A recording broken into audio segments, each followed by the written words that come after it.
Welcome to the DiscipleSmith's podcast. In today's episode, we're going over part 18 of our series through the entire Bible in 1 year. We are covering chapters 8 through 10 in the book of Exodus. Thank you for tuning in to the DiscipleSmith's podcast. Well, hello everybody and welcome back to the DiscipleSmith's podcast. We're going to continue in our study through the Bible in 1 year. We're going to be looking at Exodus chapters 8 through 10 today. I'm going to be reading from the Holman Christian Standard Version of the Bible, if you would like to follow along with me today. We're going to begin in Exodus chapter 8 with the second plague on the Egyptians, so that God is trying to lead his people out of the land of Egypt. We're going to see that through these plagues, it's actually going to begin to harden Pharaoh's heart. So God indirectly hardens his heart. He doesn't violate Pharaoh's free will in this. We're going to go ahead and get into the text. It says, "Then the Lord said to Moses, 'Go into Pharaoh and tell him, this is what Yahweh says, let my people go, so that they may worship me. But if you refuse to let them go, then I will plague all your territory with frogs. The Nile will swarm with frogs. They will come up and go into your palace, into your bedroom and on your bed, into the houses of your officials and your people, and into your ovens and kneading bowls. The frogs will come up on you, your people, and all of your officials.' The Lord then said to Moses, 'Tell Aaron, stretch out your hand with your staff over the rivers, canals, and ponds, and cause the frogs to come up onto the land of Egypt.' When Aaron stretched out his hand over the waters of Egypt, the frogs came up and covered the land of Egypt. But the magicians did the same thing by their occult practices and brought frogs up onto the land of Egypt. Pharaoh summoned Moses and Aaron and said, 'Ask Yahweh to remove the frogs from me and my people. Then I will let the people go, and they can sacrifice to Yahweh.' Moses said to Pharaoh, 'You make the choice rather than me. When should I ask on behalf of you, your officials and people, that the frogs be taken away from you and your houses and remain only in the Nile?' 'Tomorrow,' he answered. Moses replied, 'As you have said, so you may know that there is no one like Yahweh our God, the frogs will go away from you, your houses, your officials, and your people. The frogs will remain only in the Nile.' After Moses and Aaron went out from Pharaoh, Moses cried out to the Lord for help concerning the frogs that he had brought against Pharaoh. The Lord did as Moses had said. The frogs in the houses, courtyards, and fields died. They piled them in countless heaps, and there was a terrible odor in the land. But when the Pharaoh saw that there was relief, he hardened his heart and would not listen to them, as the Lord had said." The third plague, gnats. Then the Lord said to Moses, "Tell Aaron, stretch out your staff and strike the dust of the earth, and it will become gnats throughout the land of Egypt." And they did this. Aaron stretched out his hand with his staff, and when he struck the dust of the earth, gnats were on man and beast. All the dust of the earth became gnats throughout the land of Egypt. The magicians tried to produce gnats using their occult practices, but they could not. The gnats remained on man and beast. "This is the finger of God," the magician said to Pharaoh. But Pharaoh's heart hardened, and he would not listen to them, as the Lord had said. The fourth plague, the swarm of flies. The Lord said to Moses, "Get up early in the morning and present yourself to Pharaoh when you see him going out to the water. Tell him, 'This is what Yahweh says, let my people go, so that they may worship me. But if you will not let my people go, then I will send swarms of flies against you, your officials, your people, and your houses. The Egyptian houses will swarm with flies, so will the land where they live. But on that day I will give special treatment to the land of Goshen, where my people are living. No flies will be there. This way you will know that I, Yahweh, am in the land. I will make a distinction between my people and your people. This sign will take place tomorrow.' And the Lord did this. Thick swarms of flies went into Pharaoh's palace and his officials' houses. Throughout Egypt the land was ruined because of the swarms of flies. Then Pharaoh summoned Moses and Aaron and said, 'Go sacrifice to your God within the country.' But Moses said, 'It would not be right to do that, because what we will sacrifice to the Lord our God is detestable to the Egyptians. If we sacrifice what the Egyptians detest in front of them, won't they stone us? We must go a distance of 3 days into the wilderness and sacrifice to the Lord our God as he instructs us.' Pharaoh responded, 'I will let you go and sacrifice to the Lord your God in the wilderness, but don't go very far. Make an appeal for me.' "As soon as I leave you," Moses said, "I will appeal to the Lord, and tomorrow the swarms of flies will depart from Pharaoh, his officials, and his people." But Pharaoh must not act deceptively again by refusing to let the people go and sacrifice to the Lord. Then Moses left Pharaoh's presence and appealed to the Lord. The Lord did as Moses had said. He removed the swarms of flies from the Pharaoh, his officials, and his people. Not one was left. But Pharaoh hardened his heart this time also, and did not let the people go. Chapter 9, the fifth plague, the death of the livestock. Then the Lord said to Moses, "Go into Pharaoh and say to him, 'This is what Yahweh, the God of the Hebrews, says. Let my people go, so that they may worship me. But if you refuse to let them go and keep holding them, then the Lord's hand will bring a severe plague against your livestock in the field, the horses, donkeys, camels, herds, and flocks. But the Lord will make a distinction between the livestock of Israel and the livestock of Egypt, so that nothing of all the Israelites' own will die.' And the Lord set a time, saying, 'Tomorrow the Lord will do this thing in the land.' The Lord did this the next day. All the Egyptian livestock died, but none among the Israel livestock died. But Pharaoh's heart was hardened, and he did not let the people go. Then the Lord said to Moses and Aaron, 'Take handfuls of furnace soot, and Moses is to throw it toward heaven and the sight of Pharaoh. It will become fine dust over the entire land of Egypt. It will become festering boils on man and beast throughout the land of Egypt.' So they took furnace soot and stood before Pharaoh. Moses threw it toward heaven, and it became festering boils on man and beast. The magicians could not stand before Moses because of the boils, for the boils were on the magicians as well as on all the Egyptians. But the Lord hardened Pharaoh's heart, and he did not listen to them, as the Lord had told Moses. Then the Lord said to Moses, 'Get up early in the morning and present yourself to Pharaoh. Tell him, "This is what Yahweh, the Lord of the Hebrews, says. Let my people go, so that they may worship me. Otherwise I am going to send all my plagues against you, your officials, and your people. Then you will know that there is no one like me in all the earth. By now I could have stretched out my hand and struck you and your people with a plague, and you would have been obliterated from the earth. However, I have let you live for this purpose, to show you my power and to make my name known in all the earth. You are still acting arrogantly against my people by not letting them go. Tomorrow at this time I will rain down the worst hail that has ever occurred in Egypt from the day it was founded until now. Therefore give orders to bring your livestock and all that you have in the field into shelters. Every person and animal that is in the field and not brought inside will die when the hail falls down on them.' Those among Pharaoh's officials who feared the word of the Lord made their servants and livestock flee to shelters. But those who didn't take the Lord's word seriously left their servants and livestock in the field. Then the Lord said to Moses, 'Stretch out your hand toward heaven, and let there be hail throughout the land of Egypt, on man and beast, and every plant of the field in the land of Egypt.' So Moses stretched out his staff toward heaven, and the Lord sent thunder and hail.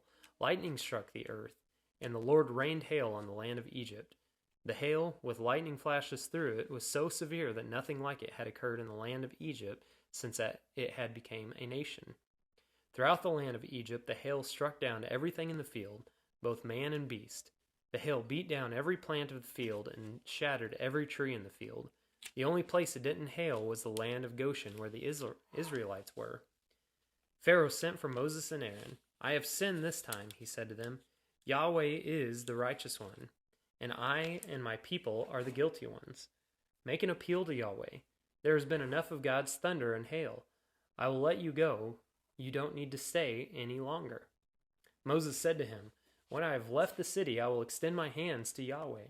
The thunder will cease, and there will be no more hail, so that you may know the earth belongs to Yahweh. But as for you and your officials, I know that you still do not fear Yahweh, our God.' The flax and barley were destroyed, because the barley was ripe and the flax was budding, but the wheat and the spelt were not destroyed, since they are later crops. Moses went out to Pharaoh and the city and extended his hands to the Lord. Then the thunder and hail ceased, and rain no longer poured down on the land. When Pharaoh saw that the rain, hail, and thunder had ceased, he sinned again and hardened his heart, he and his officials. So Pharaoh's heart hardened, and he did not let the Israelites go, as the Lord had said through Moses. Chapter 10. Then the Lord said to Moses, 'Go to Pharaoh, For I have hardened his heart and the hearts of his officials, so that I may do these miraculous signs of mine among them, and so that you may tell your son and grandson how severely I dealt with the Egyptians and performed miraculous signs among them, and you will know that I am Yahweh."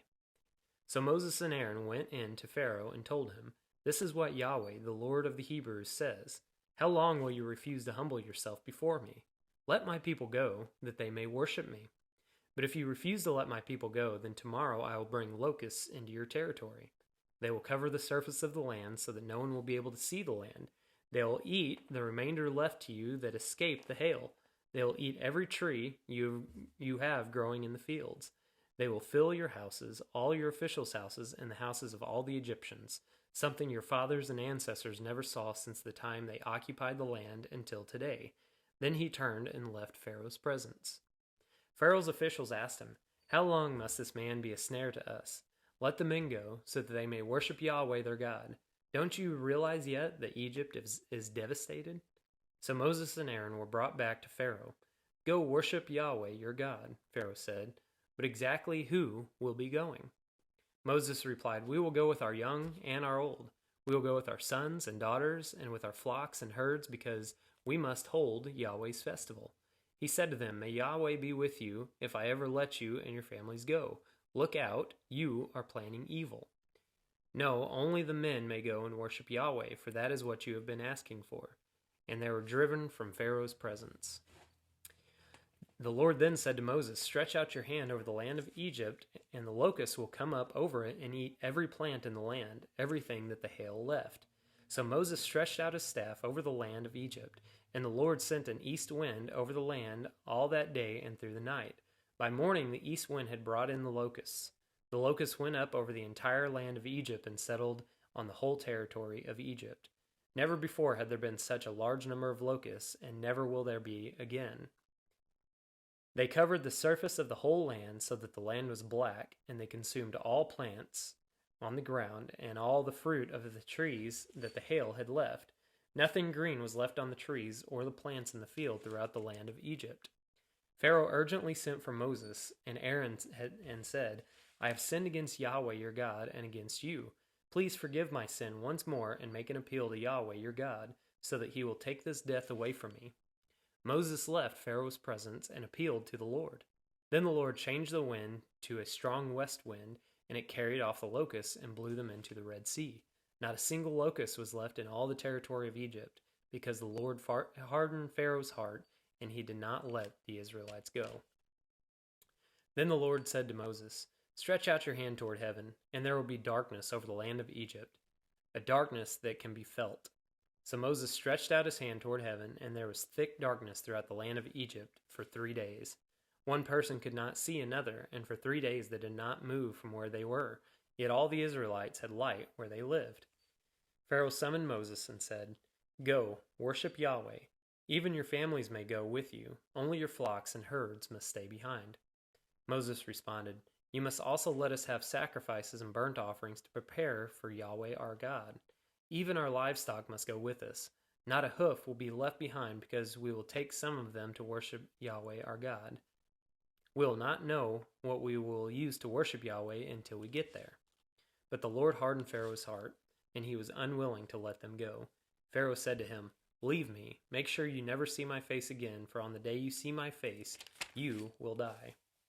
"As you have said," Moses replied, "I will never see your face again." May God bless the reading of his word. May it be used to transform our minds and our hearts to better understand his will. So in these 3 chapters of Exodus, we see basically 8 of the 10 plagues come to fruition. And so I'm not going to go into great detail on this. I just want to highlight a couple of points.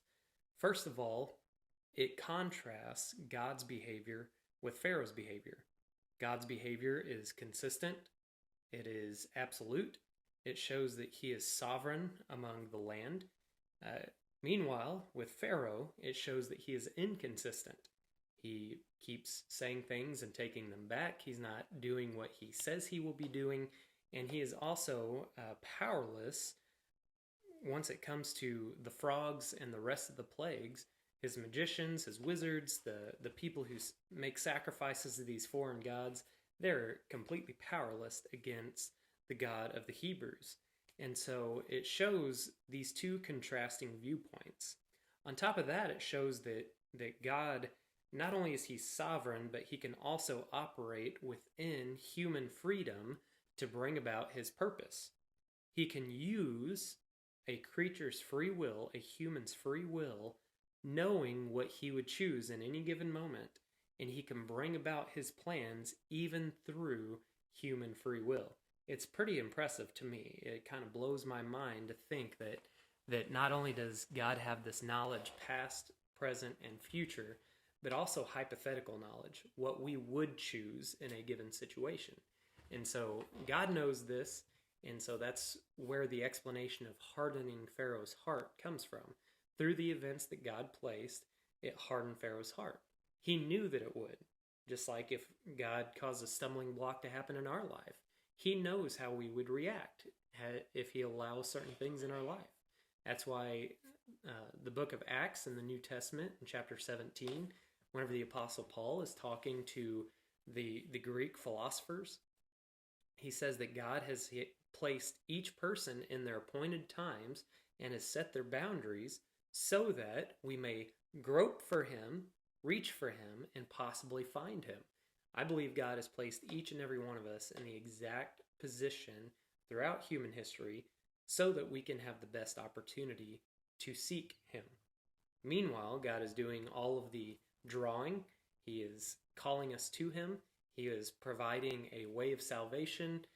I believe our only role is, once we've had the Holy Spirit awaken us to see, we just accept that free gift. And I believe that God shows that opportunity to every person who has ever lived.